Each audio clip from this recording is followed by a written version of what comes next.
Hello everyone, today here most expected question उनका pattern लाया हूँ। ठीक है, यूपी बोर्ड के लिए, क्लास 10th के लिए इंपॉर्टेंट रहेगा, साथ ही साथ अन्य एग्जाम्स, अदर एग्जाम्स के लिए भी ये काफ़ी इंपॉर्टेंट रहने वाला है। चैनल का नाम मेरा है ऑल थिंग्स इंक्लूसिव, इसको सब्सक्राइब कर लीजिए। ये अगला क्वेश्चन हमारा मेंसुरेशन से है। ठीक है, शंकु की कटी हुई आकृति दी हुई है, शंकु की कटी हुई आकृति दी हुई है और उनके गोलाकार सिरों की त्रिज्या बोला हुआ कि 28 और 7 सेंटीमीटर है, ऊंचाई 21 है। अब शंकु की कटी हुई आकृति यानी बाल्टी, बाल्टी दिखती कैसी है भाई? देखते हैं बाल्टी बनाकर भाई कैसे दिखती है बाल्टी। बाल्टी कुछ ऐसा वाला आपने देखा होगा, ये मैंने बनाया बाल्टी, ये बाल्टी कुछ ऐसा वाला देखा होगा आपने। ठीक है, अब इस बाल्टी में बोला है कि जो बड़ा वाला गोला है ना, बड़ा वाला सिरा है। अरे बड़ा वाला भाई 28 सेंटीमीटर बड़ा है तो बड़े वाला का त्रिज्या दिया होगा। ठीक है, ये देखो ये गोलाकार सिरा है। ठीक है, इसका दिया हुआ है कि भाई 28 सेंटीमीटर है, ये दिया है 28 सेंटीमीटर। और बोला है छोटा वाला जो सिरा है वो है मेरे 7 सेंटीमीटर उसका त्रिज्या, ये सेंटर से त्रिज्या होता है। ठीक है, ये दिया है 7 सेंटीमीटर। ठीक, और ऊंचाई बोल दिया है कि ऊंचाई 21 सेंटीमीटर है। ठीक है, तो और इन दोनों का सेंटर का ऊंचाई कितना है मेरा, कितना है मेरा 21 सेंटीमीटर, 21 सेंटीमीटर, 21 सेंटीमीटर। ठीक है, 21 सेंटीमीटर। ठीक, और क्या बोला है कि इसका आयतन ज्ञात करें, इसका आयतन ज्ञात करें। क्या बोला है? इसका आयतन ज्ञात करें। आयतन ज्ञात करने के लिए आपको ये फॉर्मूला याद होना चाहिए, ये है हमारा छिन्नक। इस फिगर को एग्जैक्टली क्या बोलते हैं पता है? इस फिगर को एग्जैक्टली हम बोलते हैं छिन्नक। हिंदी में क्या कहते हैं इसको? छिन्नक कहते हैं। ठीक है, छिन्नक, छिन्नक। और इंग्लिश में कहना हो तो आप फ्रस्ट्रम कह सकते हो, फ्रस्ट्रम। ठीक है, इसी फिगर को आप सॉल्व करना है, आयतन बराबर। अच्छा, इस फॉर्मूले में देखो आपको क्या क्या चाहिए। पाई का वैल्यू तो फिक्स रहता है, एच आपको दिया हुआ है, R1 R2 आपको दे दिया है, कुछ आपको निकालना है? अब कुछ नहीं निकालना है, फॉर्मूले में बस आपको रख देना है। ठीक है, फिर से लिखोगे आप। ठीक है, आयतन बराबर, इसके लिए आयतन बराबर क्या होगा? इसके लिए आयतन बराबर होगा, आयतन बराबर, इसके लिए आयतन बराबर क्या होगा? 1/3। ठीक है, पाई इंटू एच, R1 का स्क्वायर प्लस R2 का square plus R1 गुणते R2, R1 गुणते R2। यहाँ पर जिस क्या क्या मान चाहिए हमको, देखो देखो, पाई बराबर होता है 22/7 होता है। एच आपका दे दिया है 21 सेंटीमीटर। ठीक है, एच आपको 21 सेंटीमीटर दिया है। आर वन आपको बोला है कितना? 28 सेंटीमीटर। आर टू बोला है आपको 7 सेंटीमीटर। ठीक है, सब तो बता ही दिया है वो, अब सबका मान लिख रख दो इस फार्मूले में, सॉल्व कर दो। चलो, तो आयतन V बराबर V फॉर वॉल्यूम, वॉल्यूम को आयतन कहते हैं, 1/3। पाई का मान 22/7, एच कितना है? 21 है। R1 का स्क्वायर यानी 28 का स्क्वायर, R1 का स्क्वायर यानी कितना का स्क्वायर? 28 का स्क्वायर। R1 का स्क्वायर यानी 28 का स्क्वायर प्लस, फॉर्मूले में आगे है प्लस R2 का स्क्वायर, प्लस R2 का स्क्वायर। R2 का स्क्वायर मतलब कितना? 7 का स्क्वायर। ठीक है, R2 मेरा 7 है, यहाँ देखो, R1 28, R2 7। ठीक है, R1 28, R2 7 है। ठीक है, उसके बाद फॉर्मूले में R1 गुणते R2 यानी 7 गुणते 28 या 28 गुणते 7, R1 इंटू R2। फॉर्मूले में देखो R1 इंटू R2, यहाँ देखो, या फिर अच्छे से लिखा हुआ यहाँ देखो R1 इंटू R2। ठीक है, अब इसको सॉल्व करते हैं हम आराम से। ठीक, ये देखो, 7 यहाँ देख रहे हैं ना, 7 7 या 21 काट सकते हैं, और ये 3 एकम 3, मतलब ये पूरा वैल्यू कट गया, इधर का बचा है बस 22, बचा है कितना? बस 22 बचा हुआ है, तो 22 इधर हो गया। अंदर देखते हैं, 28 का वर्ग होता है 784, 784। नहीं, अगर याद नहीं तो क्या करेंगे, 28 का 2 बार मल्टीप्लाई कराएंगे, 8 × 8 = 64, बचा कितना? 6, 8 दूनी 16, 16 और 6 22, गुणती 2 8 16, 2 दूनी 4 और 1 5, 4 उतर गया, 6 2 8 5 2 7, 784। नहीं याद होगा तो आप फटाक से दोनों का वर्ग मतलब, ठीक है, उसका 2 बार गुणा, वर्ग मतलब उसका 2 बार गुणा। ठीक है, 7 का वर्ग, यहाँ अब 7 का वर्ग है, 7 का वर्ग 49 होता है। अब 28 में 7 का गुणा कर दो, 28 में 7 का गुणा कर दो, 7 8 56, 7 दूनी 14, 14 5 19, कितना आएगा? 196 आएगा। कितना आएगा? 196 आएगा, 196। तो लिख दो यहाँ पर 196। ठीक है, बाहर मेरा 22 है, अब अंदर जोड़ो। ठीक है, क्या क्या जोड़ना है भाई, यहाँ रफ पे पहले जोड़ लेते हैं। 794, 49, 196, 49 196 जोड़ो, कैसे? 9 6 15, 15 और 4 19, 15 और 4 19, हासिल लगा 1, 9 और 1 10, 10 4 14, 14 और 14, 14 और 6 20, 20 और 3 23 का 3 हासिल 2, 7 1 8, 8 और 2 10, 10 39। कितना आया आपका? 10 39 आया। एक सेकेंड, 10 29 आएगा। हाँ ठीक है, अब ठीक है, 10 29। ठीक है, आप अच्छे से करके देख लेना। अब हम इसको यहाँ से हटाते हैं, ये रफ कार्य था हमारा। ठीक है, तो अब मेरा इन तीनों को जोड़ने पर क्या आया मेरा? 10 29 आया, 10 29 आया। अब 22 का इसमें मल्टीप्लाई करा देंगे। ठीक है, चलिए करा देते हैं 22 का मल्टीप्लाई, 10 29 इंटू 22।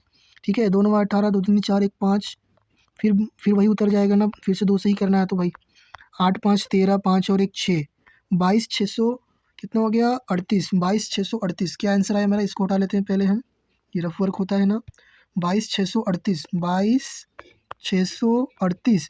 अब चूंकि मेरा वॉल्यूम पूछा था, वॉल्यूम आयतन बराबर 22,638 और ये सारा कुछ मीटर में दिए सेंटीमीटर में दिया हुआ है, तो घन सेंटीमीटर, वॉल्यूम में घन लेंगे, घन सेंटीमीटर, ये हुआ आपका आंसर। ठीक है, 22,638 घन सेंटीमीटर। तो यहाँ तक हमारा आंसर हो गया था। अगला क्वेश्चन जो है उसको सॉल्व करते हैं, ये मेरा लास्ट क्वेश्चन एक बचा होगा, ये रहा। इसमें बोला गया है 7 सेंटीमीटर का एक त्रिज्या का एक ठोस गोला है, उसको पिघला दिया गया है और 7 सेंटीमीटर ऊंचाई वाला बेलन बनाया गया है। एक बात याद रखो, अच्छा 1 किलो का लोहा उसको पिघला कर, ठीक है, 2 गेंद, लोहे का गेंद 2 ठो बनाओगे तो वो 1 किलो तो दोनों में बराबर रहेगा ना। 1 किलो का लोहा था, आप उसको पिघला दिए, गोला बना दिए, तो वो 1 किलो का इधर था, 1 किलो का उधर भी है, तो ये जो किलो है इसको आयतन कहते हैं। तो मटेरियल भरा रहता है ना, इसको आयतन कहते हैं। यानी जब भी एक चीज़ को दूसरी चीज़ में ढाला जाएगा तो उसका आयतन समान रहेगा। ये बात नोट में आप याद रखोगे, नोट में याद रखोगे। जब कभी जब कभी जब कभी एक आकृति को दूसरी आकृति, ठीक है, दूसरी आकृति, एक सेकंड इसको यहाँ लिख लेते हैं, दूसरी आकृति में ढाला जाता है तो उनका आयतन बराबर होता है। उनका आयतन क्या होता है, बराबर होता है। उनका आयतन बराबर होता है। आयतन क्या रहेगा, आयतन उनका बराबर रहेगा। आयतन उनका क्या रहेगा, आयतन उनका बराबर रहेगा। ठीक है, कब, जब एक आकृति को क्या किया जाता है, दूसरी आकृति में ढाला जाता है, यानी पिघलाकर दूसरा आकृति बनाया जाता है, तो उनका आयतन बराबर होगा। ये वाला आप हमेशा याद रखोगे, ये वाला आयतन बराबर रहेगा। ठीक है, चलिए भाई अब आगे सॉल्व करते हैं। अब इसके लिए आपको 2 फॉर्मूले चाहेंगे, ठीक है, क्योंकि यहाँ पर 2 चीज़ें हैं, एक ठोस गोला है और एक बेलन है, तो दोनों का आयतन मालूम होना चाहिए, दोनों का आयतन का फार्मूला। तो बेलन को इंग्लिश में सिलेंडर कहते हैं, उसका आयतन होता है पाई आर स्क्वायर एच, और जो गोला होता है उसका आयतन होता है 4/3 पाई आर का क्यूब, 4/3 पाई आर का क्यूब। एक्स्ट्रा में जो बताया हूँ इसको भी याद कर लेना, पृष्ठ क्षेत्रफल का फार्मूला, इससे भी क्वेश्चन आता है, 4 पाई आर स्क्वायर। ठीक है, यहाँ बेलन का वक्र पृष्ठ का क्षेत्रफल स्क्वायर 2 पाई आर एच, संपूर्ण पृष्ठ क्षेत्रफल स्क्वायर, क्षेत्रफल क्या होता है 2 पाई आर ब्रैकेट में एच प्लस आर, ये याद रखना। ठीक है, अभी हम इस प्रश्न पे वापस आते हैं। हमको बोला है कि पहले यह जान लो, लिख लेते हैं हम हल, यहाँ से लिखेंगे हम हल, सॉल्यूशन, ये रहा मेरा सॉल्यूशन। ठीक है, अभी पहले लिख लो बेलन का आयतन, बेलन का आयतन क्या होता है, बेलन का आयतन देखो, यहाँ बेलन का आयतन बराबर क्या है, पाई आर स्क्वायर एच है, पाई आर स्क्वायर एच है, पाई आर स्क्वायर एच, बेलन का आयतन बराबर पाई आर स्क्वायर एच। जहाँ पर आपको दिया हुआ है आर बराबर 7 सेंटीमीटर। यहाँ देखो बेलन का क्वेश्चन में देखो 7 सेंटीमीटर त्रिज्या है, एक सेकंड, किसका 7 सेंटीमीटर त्रिज्या है, गोला का। ठीक है, 7 सेंटीमीटर त्रिज्या है गोला का, और यही 7 सेंटीमीटर बेलन को ढाला गया है। ठीक है, बेलन का त्रिज्या आर है, बेलन का त्रिज्या जहाँ आर है वो पूछा है, आर का वैल्यू पूछा है हमसे। ठीक है, चलिए देखते हैं यहाँ पर, ये रखिए आर हमसे पूछा है। ठीक है, यहाँ पर ऊंचाई दे दिया गया है, ऊंचाई है मेरा 7 सेंटीमीटर, ऊंचाई कितना है मेरा 7 सेंटीमीटर। ठीक, अगला है मेरा गोले का आयतन, गोले का आयतन बराबर फार्मूला क्या होता है, गोले का आयतन 4/3 पाई आर का क्यूब, 4/3 पाई आर का क्यूब। ठीक है, 4/3 पाई आर का क्यूब। यहाँ पर आर का वैल्यू दे दिया है 7 सेंटीमीटर। ठीक है, पाई का वैल्यू आप जानते हैं ही कि 22/7 होता है। ठीक है, अब अभी एक मेरे ऊपर क्या लिखा है कि जब भी किसी एक आकृति से दूसरी आकृति में ढाला जाएगा आयतन बराबर होगा। तो यहाँ से गोला से क्या बेलन बनाया जा रहा है ना, तो हम कह सकते हैं कि जो मेरा बेलन का आयतन होगा, बेलन आयतन जो भी होगा, बेलन का आयतन जो होगा वो मेरे बराबर होगा। ठीक है, वो क्या होगा, बराबर होगा गोले के आयतन के बराबर होगा। गोले के आयतन के क्या होगा, वो बराबर होगा। बेलन का आयतन का फार्मूला क्या होता है, बेलन के आयतन का फार्मूला होता है हमारा यहाँ देखिए पाई आर स्क्वायर एच, यहाँ से आप कंफर्म कर लो पाई आर स्क्वायर एच। ठीक है, बेलन का आयतन क्या होता है मेरा पाई आर स्क्वायर एच, और गोले का आयतन होता है मेरा 4/3 पाई आर का क्यूब, पाई आर का क्यूब। अच्छा, इसका आर बड़ा वाला आर ले लेते हैं, दोनों स्मॉल आर रहेगा तो कन्फ्यूज हो जाओगे। ये हमारा गोले का त्रिज्या है, गोले का त्रिज्या है, गोले का त्रिज्या कैपिटल आर मान लो। ठीक है, कैपिटल आर। ठीक है भाई, अब यहाँ देखो पाई इधर कट गया। ठीक है, आर स्क्वायर एच का मान, एच किसका है बेलन का एच, यानी बेलन की ऊंचाई, ये बेलन की ऊंचाई एच कितना है 7 सेंटीमीटर, 7, 4/3 इधर बच्चा, पाई तो कट चुका है, आर गोले का त्रिज्या है वो कितना है 7 सेंटीमीटर। ठीक है, 7 सेंटीमीटर, और उसका है क्यूब यानी 7 का क्यूब। ठीक, अब देखो क्या कह सकते हैं हम, अब आर स्क्वायर बराबर क्या कहोगे, ये 7 इधर चला जाएगा तो आर स्क्वायर बराबर 4/3 गुणते 7 का क्यूब मतलब 7 का 3, ऊपर जितना हाथ चढ़ाओगे उसका उतनी बार आपस में गुणा होता है, और ये एक साथ नीचे आ गया तो एक साथ से एक साथ कट गया। ठीक है, बचा क्या मेरा 4 बचा, गुणते 2 ठो 7 बचा, बटे में 3 बचा। अब ये आर स्क्वायर बराबर है, हमको केवल आर चाहिए, त्रिज्या केवल सिंगल आर चाहिए, आर चाहिए। ठीक है, वर्ग जाता है, वर्ग जब उस पार जाएगा तो वो बन जाएगा वर्गमूल, क्या बन जाएगा वर्गमूल, वर्ग बराबर के उस पार वर्गमूल बन जाता है।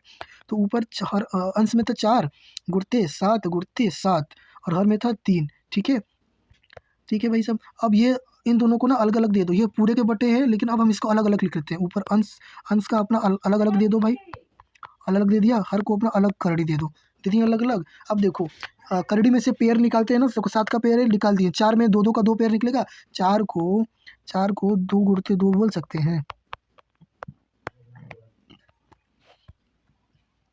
ठीक है, अब इसमें से 1 2 निकाल दिए, करड़ी को हटाते हैं, अब इसमें से 1 7 निकाल दिए, करड़ी में 3 काम कुछ कर नहीं सकते भाई। ठीक है, ऊपर 7 दूनी 14 हो गया, ये करड़ी में 3 हो गया।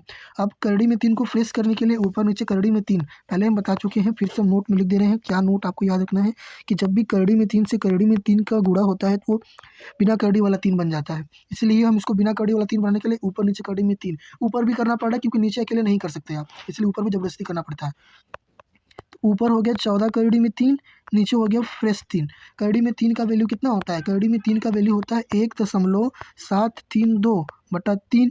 ठीक है, अब देखो 14 में इसका मल्टीप्लाई कराओ, 14 में इसका मल्टीप्लाई कराओ, 3 तो छोटा वैल्यू छोड़ भी सकते हो। ठीक है, तो 14 गुणते 17, 14 गुणते 17, ठीक है, या 1.7 कह लो, तो 7 चौ 28, 7 एकम 7 दूँ 9, 14 एकम 14, 9 8 उतर गया, 9 10 3 13, 1 और 1 2, 238, और 1 दशमलव है तो 23.8। क्या आ गया मेरा, इसको हटा लेते हैं अब यहाँ से, ये रफ वर्क था मेरा 23.8। क्या करेंगे हम 23.8 लिखेंगे, इसको यहाँ से, एक सेकेंड, ये यहाँ थे हम लोग ना, यहाँ इसको यहाँ से हटा लेते हैं, ये डिलीट किया। हाँ, तो मेरा इसमें मल्टीप्लाई जब कराया, इसमें जब मल्टीप्लाई कराया, ठीक है, ये 14 का इसमें मल्टीप्लाई इन दोनों का कराया, ठीक, तो हमको क्या मिला 23.8 मिला, ये 0 नहीं है दशमलव है, 23.8 मिला, बट्टे में 3 से भाग लगाओ तो 3 8 24, 8 बार में चला जाएगा लगभग, क्योंकि मेरा लगभग वैल्यू जा रहा है। ठीक है, तो 3 7 21, 3 7 21, ठीक है, 3 7 21, बचा दशमलव लगा देते हैं, बचा कितना 21 22 23, 2 बचा, 3 8 24, 3 9 27 बोल सकते हैं, 3 9 27, फिर बचा 1, 3 3 9, 3 3 9 ऐसे जाएगा ये। ठीक है, 3 3 9 3 3 9 जाएगा। अभी देखो 7.9 आया, ठीक है, 7.9 आया, इसको हम अप्रॉक्स क्या कह सकते हैं, ये अप्रॉक्स का सिंबल होता है, ये जो सामने से बना रहा हूँ, 7.9 को 8 कह सकते हो, 8.33 को 0 कर दो, ये वैल्यू आपका आंसर आएगा। क्योंकि यहाँ पर ना हम 3 2 को हटा देते, 3 2 आप लगाते तो यही आंसर आता आपका। ठीक है, 8.0, इसको 8 मान लो और इसको 0.8 मान लो, लगभग में 0.3 को, तो ये आपका फाइनल आंसर आया। क्या निकाला हमने, ये मैंने आर निकाला। ठीक है, अतः बेलन की त्रिज्या बराबर 8.08 सेंटीमीटर, आंसर। तो यहाँ तक के क्वेश्चन आपको अच्छे से समझ में आ गए होंगे। ठीक है, इन सारे क्वेश्चन को अच्छे से प्रैक्टिस करेंगे। ठीक है, और सारा प्रैक्टिस करते हुए 1 2 बार वीडियो को हम देखेंगे, रिवाइज करेंगे, जितने भी फॉर्मूले बताए गए उन सबको पढ़ेंगे, आप क्वेश्चन को आसानी से लगा पाओगे एग्जाम में। ठीक है, आज के लिए इतना ही, थैंक यू।